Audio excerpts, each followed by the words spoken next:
महाराष्ट्र राज्य पणन महासंघ याची स्थापना 1957 ला झाली होती. त्यानंतर आज पहिल्यांदाच भारतीय जनता पार्टीचा आज अध्यक्ष तिथे झालेला आहे आणि हे करण्यामध्ये आपले महाराष्ट्राचे लाडके मुख्यमंत्री देवेंद्रजी फडणवीस, तसेच गिरीश भाऊ महाजन, तसेच आमचे पणन मंत्री जयकुमारजी रावल, तसेच उपमुख्यमंत्री सुनेत्राताई असतील, शिंदे साहेब असतील, या सर्वांचाच आम्हाला सहकार्य मिळालं. आणि आज इथं अध्यक्ष म्हणून झाल्यानंतर ही शेतकऱ्यांशी निगडीत संस्था आहे. मी एका शेतकऱ्याचा मुलगा आहे, तर त्याच्यामुळे मला देखील आनंद आहे की अशा शिखर संस्थेवरती राज्याच्या मला काम करायला मिळतंय. माझा जेवढा पण आजपर्यंतचा सहकारातला अनुभव आहे तो मी पूर्ण त्याच्यामध्ये 100% या पदाला न्याय देण्यासाठी मी प्रयत्न करेल. 65 वर्षानंतर भाजपकडे हे पद आलंय, कसं बघायला?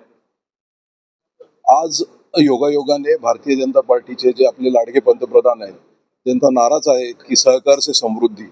आज पहिल्यांदा कॅबिनेट मिनिस्ट्री सेंट्रल गव्हर्नमेंटमध्ये अमित भाई शाह यांच्याकडे आहे. त्याच्या माध्यमातून सहकार क्षेत्राला प्रोटेक्ट करण्यासाठी अनेक साऱ्या योजना आज उभ्या केल्या जात आहेत.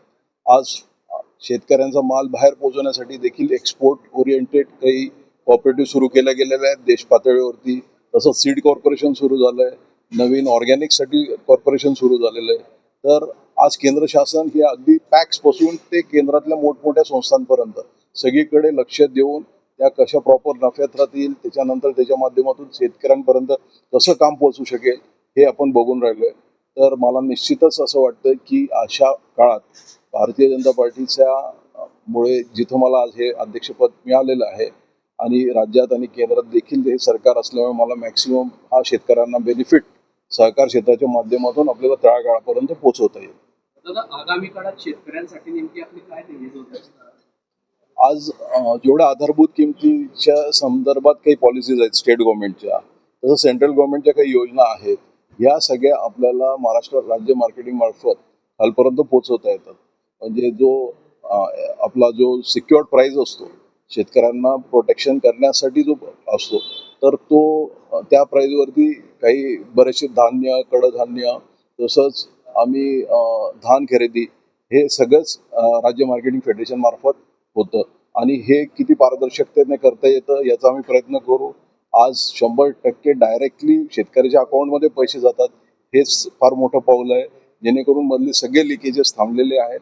आणि त्याच्यामुळे अजून जास्तीत जास्त शेतकऱ्यांना कसं आपल्याला त्याच्यात इन्व्हॉल्व करता येईल, वेळेवरती त्यांच्या नोंदणी कशा करून घेता येतील, सिस्टीम कशी अजून सोपी करता येईल, यासाठी मी काम करेल. आता MSPचा मुद्दा दरवर्षी गाजत असतो. आता पणन